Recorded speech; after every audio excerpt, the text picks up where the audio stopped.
to our sponsors. So Sky Betting and Gaming paid for the paid for the pieces that are going to be arriving in a bit. Brooklyn have given us the venue for free, which is great. Starlight Software, which kind of apparently doesn't exist anymore. There's streaming, still exists, but tax wise. JetBrains have given us some codes. They make editors and stuff. So we'll be giving away a couple of codes for that. And React Amsterdam have given us a ticket to give away as well. So more on that in a bit. Please follow us on social media.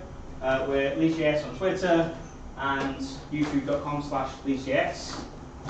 All of the events are streamed, so you can go back and watch the videos afterwards. Please join our mailing list. It's the only way we can get in contact with you besides Twitter. Again, it's just leedsjs.com/mailing list. And there's just on every page on the website as well, because I really want your email address. We do have a code of conduct. If you want to see the full version, you can go to leedsjs.com/code of conduct. I'm going to read out a short version. So LeedsJS is dedicated to providing harassment-free meetup experiences for everyone, regardless of gender, sexual orientation, disability, physical appearance, body size, age, race, or religion. We do not tolerate harassment of meetup participants in any form. Sexual language and imagery is not appropriate for any meetup venue or online discussion, including talks given at the events. LeedsJS members violating these rules may be sanctioned or expelled from the group at the discretion of the group's organisers.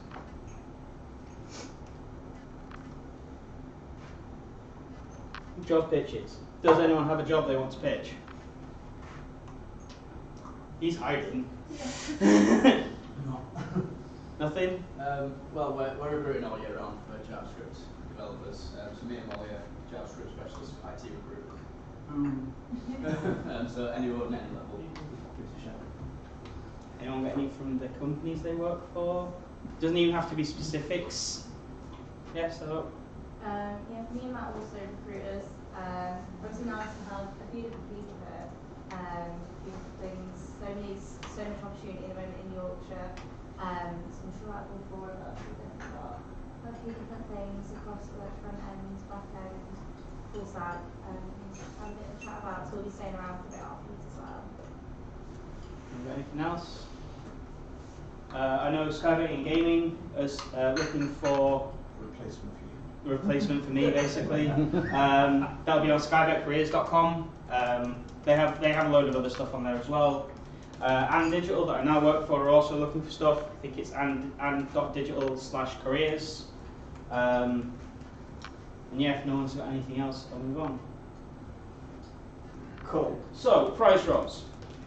We have two prizes. So the first is JetBrains license, which you can get through Twitter. If you tweet with the hashtag LeedsJS, you can enter into that. You can tweet as many times as you like. You'll be entered. You'll get as many entries as you tweet. You can go to leedsjs.com/prize-draw, and you can enter for a 1-year JetBrains license or a React Summit conference ticket, or both if you want to. Only ask for your name for that.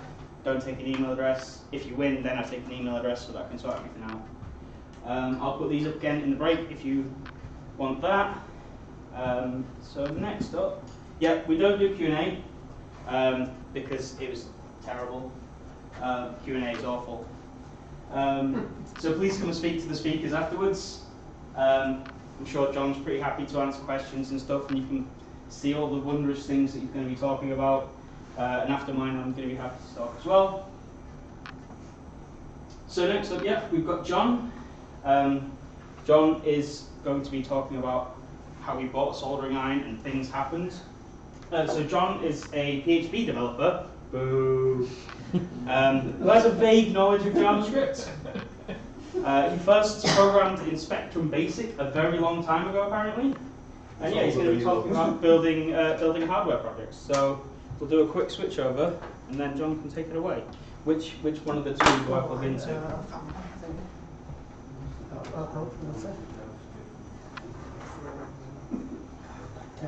Cool.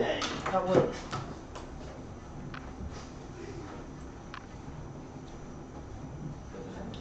So, like like you said, my name's John. I come here to make sure that the JavaScript people that I work with aren't telling me nonsense.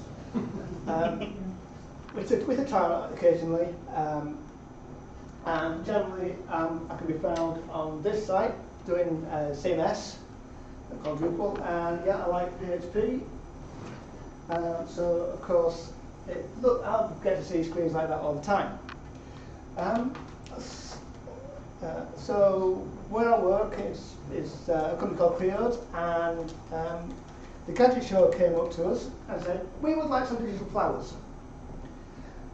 So we sent them that, they didn't want that, they wanted something else. So if you get bored, there's the code to the shows already broadcast in June last year. But they came to us about March-ish, and we did some fun things. We went and got some things 3D printed, which is very pretty. And then some electronics happened. And we have some nice flashing lights. Gadget show you've got to do other things like throw buzzwords like serverless and apps and things like this. So we made a keyboard for it. So it plays music along with flashing lights and everything's fun like that.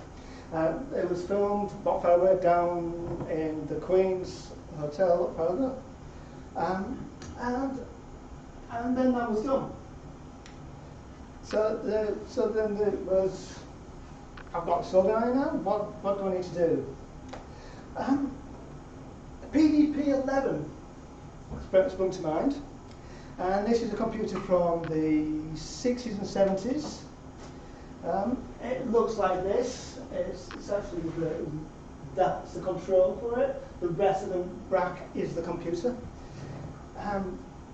But you can get it slightly smaller now, and it looks something like that. And with the nice flashing lights. Yeah, it looks a little bit like this.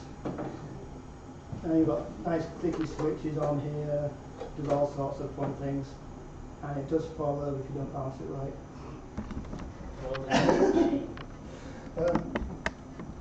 Hence a nice wooden stand underneath. But that was a bit cheating. The other soldering was actually putting all the buttons on there, and inside we've got a nice Raspberry Pi doing all the fun emulation stuff for it. So again, that's two things done. Still, now what? Well, back in the 80s, all computers had something like that inside. And you can still get them now. Ranging from, depending on who you get from, £1 to £5, depending on what they are. Generally they came in two varieties. It was a Z80, and that had like Spectrum, ColecoVision, TRSs, and Sega Master System. But if you were on the other side of the fence on Nintendo, you had the 6502. And that again, that was in Commodore 64, Atari 2600, the Apple II. And of course now you've still got microcontrollers, which is like the 80 mega tiny soft series, entering every Arduino you get. But these two guys, Walter and Marcel, they decided to build a new computer without any of that rubbish. So they came up with this. And if you have a bit of a closer look, and we can have a fun game of find the processor. You've got a big chip here, which is in the middle, which is RAM. The ROM is nicely labelled with a gold label, but there's no other big chip which you could see as a processor.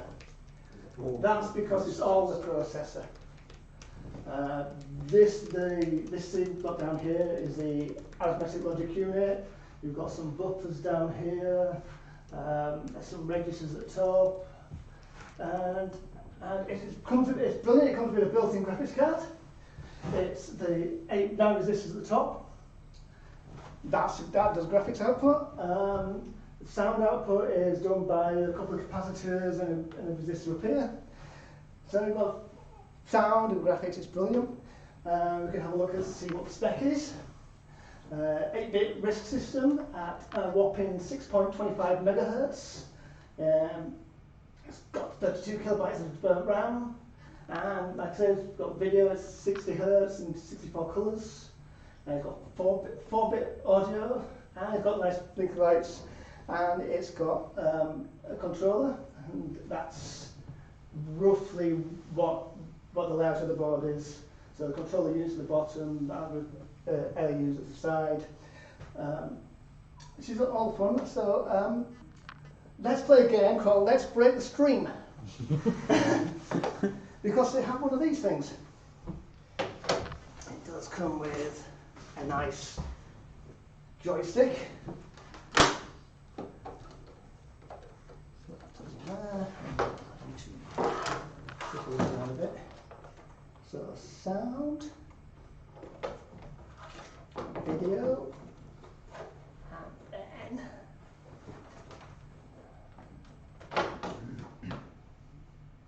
that goes out, that goes in, and then we'll see what power does. It's blinking. Yay. Right. So, yeah, everyone have a nice. Right, I'm going to get distracted now. Eat food, not poison. Right, go.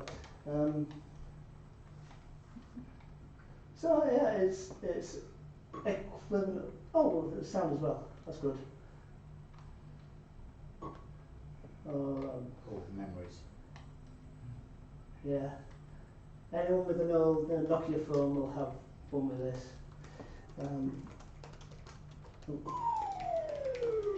Will this work? There we go. And we've got nice. I can't remember this. So yeah, we've got some. Come on. Come on. That, left and right. Forward. Yeah. There. Ah. It does a fun thing with the processing power and the graphics. I can make it go slow. Maybe. Go. Yeah, look at that go.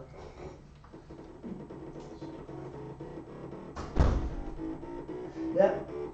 It actually does the processing in the blank space of the video, which is mainly on the side. There's a big chunk of space on this side, and a big space at the bottom, and it's for the electron beam to whiz around. But yeah, with this, there's not enough space. So built in, they've put some interleaving. So every third line, let's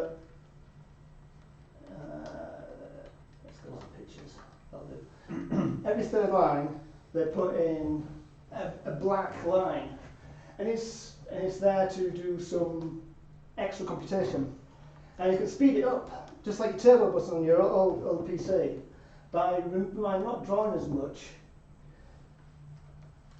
Let's go to Mandelbrot. Mandelbrot is very slow, but there is a dot that just rushes around the screen at the moment. It's a bit clearer there, but you can see how slow it's actually going. And this is to time it in hours. So it gives you some idea of how long it actually takes to do that sort of stuff. And you've got other boring stuff like Tetris. Breakout. Probably. Let's have a look. Can I remember? Yeah, Breakout. Come on.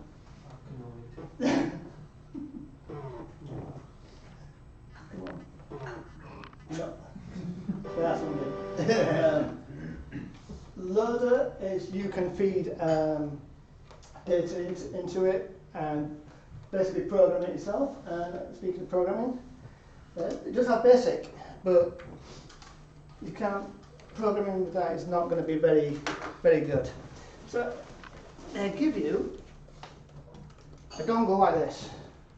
It's brilliant. It plugs into the game port, And on the back of it is one of those AT Tinies. So this has got more processing power than this. So let's plug that in there, and plug the keyboard in, and we'll see if it works. There we go.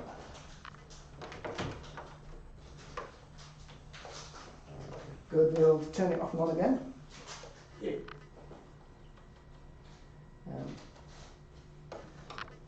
So we'll go off, we do and print, where's S.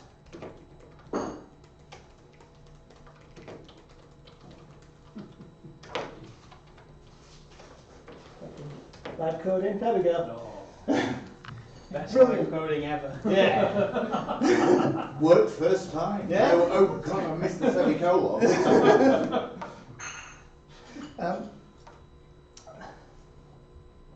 Yeah, so, yeah, I've forgotten what I was up to now. I'll have to go back to my... Anything else left in this menu? You've got an infinite loop now. Yeah. Oh, yeah. If in doubt, Delete. turn it off and on. So you said it had a loader. Yeah. What's the how do you input it then through that gate port? Or is there a serial? Basically, it types really quick.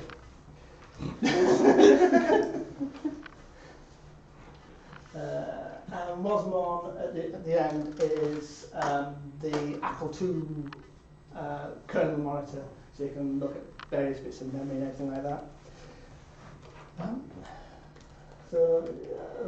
Yeah, let's have enough of that. Back to this. What a mess. Come on, mess, go away. No. So, what's next? I've now done 3 projects. Let's go back. That is a Z80 modular computer. You can find that online. Sold it itself with various different modules to do various things. Come on, that is the 6502, but about that big, and that's the actual silicon bit that's inside. It's done up, made with LEDs and processors. If that's not big enough for you, there's this, which is 2 meters tall, about 10 meters across. Each one of these is like a standard panel, about 70 centimeters to a meter wide. That's a bit big and cumbersome to carry around to talks. I've currently got an idea of a plan. I'm going to design my own CPU. I don't know whether it's going to be a TCL, which is the chips, or discrete resistors, transistors. But I'm going to use transport triggered architecture, which is instead of having the computation happens when you put things in certain memory addresses. It's memory mapped everything, which sounds like fun. I'm going to start with an emulator. Makes sense. And then I'm going to swap out bits of software for bits of hardware as I go along. And I'm going to try and unit test hardware. Which, Yeah. which sounds like fun. But no questions. But I will answer one. When we, as programmers, we abstract away everything. Sometimes it's nice to look at this and say, oh yeah, the data comes from here, through here, into the LU, out through here. So you can actually follow where the data goes. And we often forget that when we do a fetch request, that it's going through seven layers of the network stack, and then back out the other side, do some things with stacks and registers and things like this, It then goes back the other way, and that happens instantly, and we don't even know about it. So it's good. I think it's good to figure out what things are doing when you get through all that abstraction. And is a pizza here yet? No. I can't talk anymore. I'm It's going going to to take half an hour. Can you give a demo of the PDP? Or does it PDP literally is just really flash boring. lights? It's just blinking lights. Can you even decide which lights to blink? No, it's I can actually log into it if I had the Wi-Fi set up, but I don't. Because like I say, it's a Raspberry Pi in the back. So it's And- a and Raspberry Pi it's- just to blink lights? Yeah. it's actually running a Windows a XP. Unix in there somewhere. There's actually various versions of Unix. I can use the twiddly knobs and look at various states of the processor, and I can actually go in and halt. And addresses, that'll do. And then you can actually step through all the memory of that test. There we go, that's stepping through the memory. So you can actually see what's in the memory, what's being stuck to the bus, the memory address it's at, and then it breaks because it's using the timer.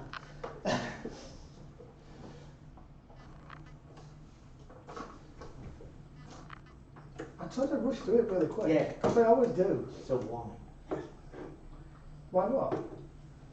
And I said no question. Where did the soldering iron come in? Did you That was build a all beginning. Yeah. Yeah, I did that one.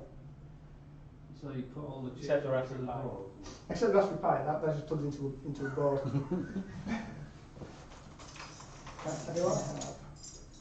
I don't have a screwdriver.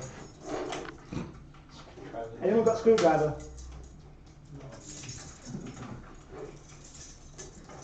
Because I can get into this. Ryan's just seriously thinking about it.